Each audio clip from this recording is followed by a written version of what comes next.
ছাত্রলীগ ৪৯ নম্বর শাখা কর্তৃক আয়োজিত আজকের এই বিক্ষোভ মিছিলের প্রস্তুতি সভায় উপস্থিত আছেন, যার সঞ্চালনা আমরা সবাই মন্ত্রমুগ্ধের মতো শুনেছি। আমার বন্ধু রাজনৈতিক সহযোদ্ধা রোমান দেওয়ান, যিনি দীর্ঘ সময় ৪৯ নম্বর ছাত্রলীগকে নেতৃত্ব দিচ্ছেন এবং আপনাদের সকলের সহযোগিতায়, আপনাদের ভালোবাসায় এবং আমাদের মা, খালা, বাবা, চাচাদের দোয়া ইনশাল্লাহ আমরা আগামীতে যাকে থানা নেতৃত্বে দেখতে আমরা এবং আশাবাদী, সেই বন্ধু বর্তমান দেওয়া আমাদের মাঝে উপস্থিত আছেন, যার নেতৃত্বে টঙ্গী সরকারি বিশ্ববিদ্যালয় কলেজে আমরা দেখেছি যত প্রকার গণতান্ত্রিক আন্দোলন আছে, সেই তত্ত্বাবধায়ক সরকারের সময় থেকে সেই বন্ধুবর সাবেক সাংগঠনিক সম্পাদক, বর্তমান টঙ্গী সরকারি বিশ্ববিদ্যালয় কলেজের সংগ্রামী যুগ্ম সাধারণ সম্পাদক জনাব মোহাম্মদ রফিকুল ইসলাম ফিরোজ সরকার উপস্থিত আছে, যার কথা একেবারে না বললে নয়। সেই বিরোধী দল থেকে যার অক্লান্ত পরিশ্রম এবং তেজোদীপ্ত বক্তব্য আমাকে অনুপ্রাণিত করত, আমার সেই প্রিয় ভাই জনাব নাজমুল ইসলাম রাকিব ভাই, গাজীপুর মহানগর ছাত্রলীগ আমাদের মাঝে উপস্থিত আছে। এই ওয়ার্ড ছাত্রলীগে যার অক্লান্ত পরিশ্রম এবং মেধার সমন্বয়ে আমরা দুটা বন্ধু একসাথে লেখাপড়া করেছি, আমরা সবাই হিসেবে একসাথে লেখাপড়া করেছি। আমরা দীর্ঘ সময় এই সভাপতি পদ নিয়ে কম্পিটিশন করেছি। অনেকবার শুধুমাত্র সভাপতি নির্বাচন করতে গিয়ে নেতারা ডেট চেঞ্জ করেছে, কারণ ওনারা সঠিকভাবে যে হয়তো একবার জুয়েল হোসেন জয়, একবার মনির দেওয়ান, এইবার ওনারা করেছে। সেই আমার প্রিয় বন্ধু ৪৯ নম্বর ছাত্রলীগের সিনিয়র সহসভাপতি মনির দেওয়ান আমাদের মাঝে উপস্থিত আছেন। টঙ্গী সরকারি বিশ্ববিদ্যালয় কলেজের সাবেক অ্যাসিস্ট্যান্ট সেক্রেটারি সবুজ গাজী আমাদের মাঝে উপস্থিত আছেন, যার ছবি আমরা আমাদের ক্লাবে দেখতে পাই। ইনশাল্লাহ আমি আপনি অনেক থাকবো না এই দুনিয়াতে, কিন্তু এই একটা প্রতিষ্ঠান, এই প্রতিষ্ঠানটা চিরদিন থাকবে। এই প্রতিষ্ঠানে জাতির জনক বঙ্গবন্ধু শেখ মুজিবুর রহমান, জননেত্রী শেখ হাসিনা, শহীদ আহসানুল্লাহ মাস্টার স্যার, তারা যেভাবে থাকবেন, এইখানে যে লোকটি থাকবেন তিনি হলেন মরহুম ডাক্তার ফেরদৌস আলী বাহার। তিনি আমাদের স্মৃতিতে এবং চেতনা অম্লান তিনি থাকবেন। তার সন্তান আমাদের রুবেল ভাই এখানে উপস্থিত আছে আমার প্রিয় বন্ধু, এবং আমাদের এই কমিটিগুলোতে অক্লান্ত পরিশ্রম করে সবসময় কখনোই লাইন লাইটে আসে নাই কিংবা পদ পদবি দাবি করা নাই, কিন্তু সবসময় যার প্রেরণা এবং উৎসাহ আমাদেরকে রাজনীতিতে প্রেরণা জুগিয়েছে আমার বন্ধু জনাব আলামিন হোসেন, ইঞ্জিনিয়ার আলামিন হোসেন, যিনি ইতিমধ্যে ইঞ্জিনিয়ার কমপ্লিট করে বাংলাদেশ নেভিতে কর্মরত আছে, এবং যারা অক্লান্ত পরিশ্রমের মাধ্যমে এই ছাত্রলীগকে সুসংগঠিত করেছে, নেতৃত্বে আসতে পারছে হয়তো তাদের পরিশ্রমে আমরা নেতৃত্ব এসেছি।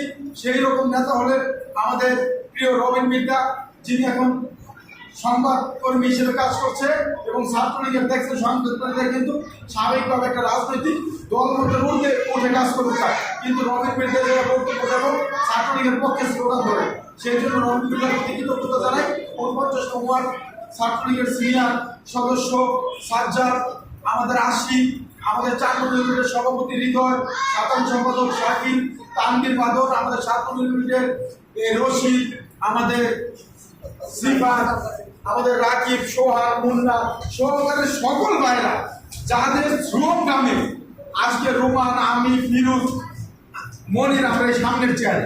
ইনশাল্লাহ আগামীতে সবাই মেধা এবং শ্রমের ভিত্তিতে এই সামনের চেয়ারে আসবে, এই আশাবাদ রেখে আমি আমার কথা শুরু করছি। ভাইরা আমার, বন্ধুরা আমার, আমরা এমন একটি সময় আজকে দাঁড়িয়েছি, চিন্তা করে দেখবেন যেই সময়টাতে আমরা দাঁড়িয়েছি সেই সময়টা আপনি চিন্তা করেন, বাংলাদেশের সর্বকালের সর্বশ্রেষ্ঠ অর্জন পদ্মা সেতু। আর মাত্র 30 দিন পরে আমাদের গণতন্ত্রের মানসকন্যা দেশতন্ত্র শেখ হাসিনা উদ্বোধন করবে। এই ডিসেম্বরের ভিতরে কর্ণফুলী বঙ্গবন্ধু শেখ মুজিবুর রহমান টানেল, রূপপুরের পারমাণবিক বিদ্যুৎ কেন্দ্র, ঢাকা মেট্রো রেল, তারপর এলিভেটেড এক্সপ্রেসওয়ে, বিআরটিএ মহাসড়ক। আমরা যখন উন্নয়নের মহাসড়কে উঠে মহা উন্নয়নগুলো, মেগা প্রকল্পগুলো উদ্বোধনের সন্নিকটে, তখনই কিন্তু একটা শ্রেণী তাদের ঘুম হারাম হয়ে গেছে। ওই শ্রেণীটা কারা? তথাকথিত নামদারি সুশীল সমাজ। আজকে বিএনপির কথা বলবো না। বিএনপি বলতে বর্তমানে কোন রাজনৈতিক দল বাংলাদেশে আছে? বিএনপির যে নেত্রী বেগম খালেদা জিয়া আজকে আমাদের জননেত্রী শেখ হাসিনা বিশেষ অনুকম্পায় চিকিৎসা নিতে আজকে বাসায় অবস্থান করছে। যদি আমাদের জননেত্রী শেখ হাসিনা তাকে বিশেষ অনুকম্পা না করতে, তার অবস্থান কোথায় থাকতো? তার অবস্থান থাকতো জেলখানায়। আজকে জননেত্রী শেখ হাসিনার মায়া এবং দয়া, সে বাসভবনে বসে চিকিৎসা নিতে পারছে। আজকে ভারপ্রাপ্ত সেক্রেটারি বলে যার নামে হাওয়া ভবন দুর্নীতি, খোয়াব ভবন দুর্নীতি, 10টা কষ্ট মামলা, 24 আগস্ট গ্রেনেড হামলা থেকে শুরু করে মিস্টার 10% খ্যাত বাংলাদেশ, যাদের দ্বারা উন্নত সেই ব্যবসায়ী সমাজ, যার নাম শুনলে এখনো যাদের হৃদয় কেঁপে ওঠে, সেই ভয়ঙ্কর সন্ত্রাসী খাম্বা তারেক খ্যাত, লন্ডনে পলাতক তারেক, তাদের অবস্থান আছে বাংলাদেশে? তারা চলে শুধু ভারপ্রাপ্ত দিয়ে। আজকে কখনোই সম্ভব না, যদি না হয়, যদি কোনো ক্রমে বাংলাদেশের রাষ্ট্র ক্ষমতায় বিএনপি এবং তাদের সমমনা দল রাষ্ট্র ক্ষমতায় আসে, তাদের প্রধানমন্ত্রী কে হবে? কেউ কি বলতে পারে? না। যেই দেশের কোনো গতি প্রকৃতি নাই, যেই গাড়ির ইঞ্জিন নাই, যেই গাড়ির ড্রাইভার নাই, ওইটাকে কি আমরা গাড়ি বলতে পারি? না। যেই দলের কোনো প্রধান নাই, কোনো ম্যানিফেস্টো নাই, কোনো ভবিষ্যৎ টার্গেট নাই, সেই দলকে কি আমরা রাজনৈতিক দল বলতে পারি? তার মানে বিএনপিও কোন রাজনৈতিক দল না। একটা জিনিস, আজকে যে সুশীল সমাজরা কান্দে এবং গণতন্ত্র বলে চিৎকার করে, তাদের কিন্তু একটা বিশাল ইতিহাস আছে। সেই ইতিহাসটা তারা কেন মায়া কান্না করে?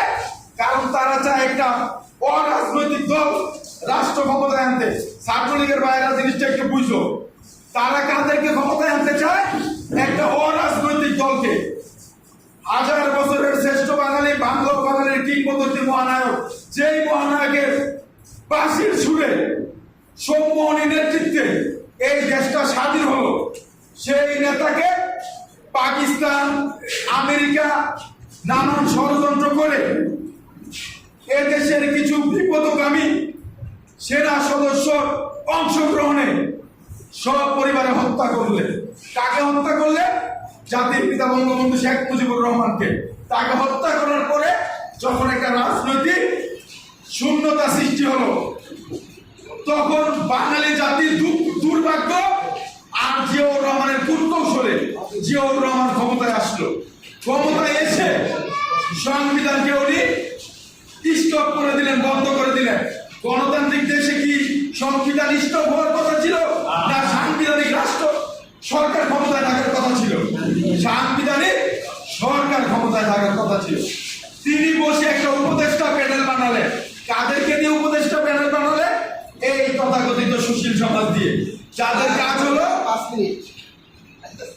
কাজ হলো এই বঙ্গবন্ধু শেখ মুজিবুর রহমানের হত্যার পরে বিচার হবে না, ইন্ডেমনিটি জারি হয়েছে, সেটা নিয়ে তাদের কোনো কথা নাই। দেশে কোনো নির্বাচন নাই, সেটা নিয়েও তাদের কোনো কথা নাই। তাদের শুধু একটাই ম্যানিফেস্টো, জিয়াউর রহমান খুনি জিয়া তোষামোদি করা। ওই সময় এসেছিল সুশীলরা। তারপরে আসলো কখন? এরশাদ আমলে আবার সেই সুশীল বাবুরা। 2006 সালে যখন রাজনৈতিক একটা অনিশ্চয়তা, তারেক জিয়া, বেগম জিয়া, মতিউর রহমান নিজামী, রাজাকার আলী হাসান মুজাহিদ বাংলাদেশে একটা পরিকল্পনা মাফিক তার একটা রাজনৈতিক শূন্যতা সৃষ্টি করলে, তখন আবার আসলেন এই সুশীল বাবুরা। আজকেও গণমাধ্যমে এই সকল সুশীল বাবুরা কিছু কথাবার্তা বলে। আজকে তারেক জিয়া একটা কথা বলেছিল, এক মায়ের পেটের 2 ভাই। কারা ছিল এই 2 ভাই? জাতীয়তাবাদী ছাত্রদল আর জামাতে ইসলাম রাজাকারের সংগঠনের ছাত্র সংগঠন, শিবির রক্তটা সংগঠন, বাংলাদেশ ছাত্র শিবির। এরা নাকি মা পেটের 2 ভাই। সেই 2 ভাই আজকে এক হয়েছে আবার। এদিকে সুশীল বাবুরা যখন জননেত্রী শেখ হাসিনার উন্নয়নকে সহ্য করতে পারছে না, যখন লন্ডনে বসে তারেক জিয়ারা, লন্ডনে বসে গণমাধ্যমের কনক সারোয়ারেরা ষড়যন্ত্রে লিপ্ত হচ্ছে, এই বাবুরা ষড়যন্ত্রে লিপ্ত হচ্ছে, তাদের এই পদ্মা সেতু উন্নয়ন আজকে ছাত্র ভাইয়েরা আমরা যখন লেখাপড়া করেছি ফিরোজ সরকার, আমরা কি বই পাইছি জানুয়ারির 1 তারিখে? বইগুলো আমরা পাইছি, জানুয়ারি গেছে, ফেব্রুয়ারি গেছে, মার্চেও বই পাই নাই, পুরান বই পাইছি। আর বর্তমানে ছাত্রলীগের ভাইয়েরা কয় তারিখে বই পাও? 1 তারিখে, জানুয়ারির 1 তারিখে। আজকে জননেত্রী শেখ হাসিনা জানুয়ারির 1 তারিখে বই দিচ্ছে। আমাদের মা বোন বেশিরভাগই তো গার্মেন্টসের শ্রমিক। বিএনপির আমলে তাদের বেতন কত ছিল? 1250 টাকা। আজকে জননেত্রী শেখ হাসিনার আমলে কত? 12,000 প্লাস। আজকে জননেত্রী শেখ হাসিনা এই দেশকে দরিদ্র মুক্ত করেছে, এই দেশকে নিরক্ষর মুক্ত করেছে, এই দেশকে ক্ষুধা মুক্ত করেছে। এই মুক্ত করে আজকে জননেত্রী শেখ হাসিনা যখন বাংলাদেশকে উন্নয়নের দ্বারপ্রান্তে নিয়ে গেছে, তখনই কিন্তু ওই সুশীল বাবুরা এই বিএনপির কাঁধে ভর করে, আবার বিএনপি এই সুশীল বাবুদের কাঁধে ভর করে আজকে নানান ষড়যন্ত্র করছে। সেই ষড়যন্ত্রটি কখন করছে? যখন বাংলাদেশের উন্নয়ন এবং সামনে একটি জাতীয় নির্বাচন। আজকে যুবলীগের ভাইয়েরা, আজকে আওয়ামী লীগের ভাইয়েরা, আজকে মহিলা লীগের মা বোনেরা যারা আছে, সবার কাজ কিন্তু দুটি।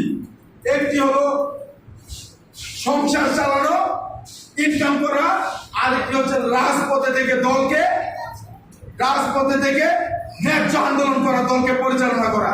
আর ছাত্রলীগের ভাইদের কিন্তু কাজ 3টা: সাংসারিক সাপোর্ট দেওয়া, লেখাপড়া করা এবং রাজপথে আন্দোলন করা। সেটার পাশাপাশি আরেকটি কাজ যুক্ত হয়েছে, সেটি কি? অনলাইনের প্ল্যাটফর্ম। আজকে বিএনপি, জামাত এবং সুশীল বাবুরা একটা ষড়যন্ত্র করছে আর ফেসবুকে দিয়ে দিচ্ছে, কিন্তু আমার ছাত্রলীগ ভাইদের কিন্তু আমরা এই ধরনের কাজে একটু কম দেখছি। এইটা কিন্তু আমরা পিছিয়ে আছি। আজকে জননেত্রী শেখ হাসিনা উন্নয়নগুলি প্রচার করতে হবে। সামনে যে নির্বাচন, এই নির্বাচনকে সামনে রেখে আজকে কুলাঙ্গার ছাত্র দলের সাধারণ সম্পাদক, তাদের যে ছাত্রী সেনা এবং যে ছাত্র শিবিরের 1 মার্কেটের 2 ভাই যারা আছে, তাদেরকে নিয়ে উনি যে কুরুচিপূর্ণ কথা বলেছেন, সামনে কিন্তু তাদের এইগুলো আরো বাড়বে ওই নির্বাচনকে কেন্দ্র করে। এই কথাটা বলেছে, সেটার উপরে বসে থেকে বিক্ষোভ করলে হবে না। সামনের নির্বাচনে জননেত্রী শেখ হাসিনাকে রাষ্ট্র ক্ষমতায় আনার উদ্দেশ্যে প্রতিটি ছাত্রলীগের কর্মীকে কাজ করতে হবে। এবং যখনই দেখা যাবে যে ওই সকল জুয়েলরা, ওই সকল তারেকরা, ওই সকল সুশীল বাবুরা কোন ষড়যন্ত্রে লিপ্ত হচ্ছে, তখনই অনলাইন অফলাইন রাজপথ যে রোমান নির্দেশ দিতে পারুক না পারুক, মহানগর ছাত্রলীগ নির্দেশ দিতে পারুক না পারুক, আমি একটা আদর্শের ছাত্রলীগের কর্মী হিসেবে যে কোনো মূল্যে, যে কোনো মুহূর্তে সামনের নির্বাচনে জননেত্রী শেখ হাসিনার জয়লাভ এবং প্রধানমন্ত্রী করতে গিয়ে বিএনপি এবং সুশীল বাবুদের নৈরাজ্য করতে গিয়ে যে সকল আন্দোলন তারা করতে চায়, তাদেরকে আমাদের প্রতিহত করতে হবে। এই আশাবাদ ব্যক্ত রেখে আমি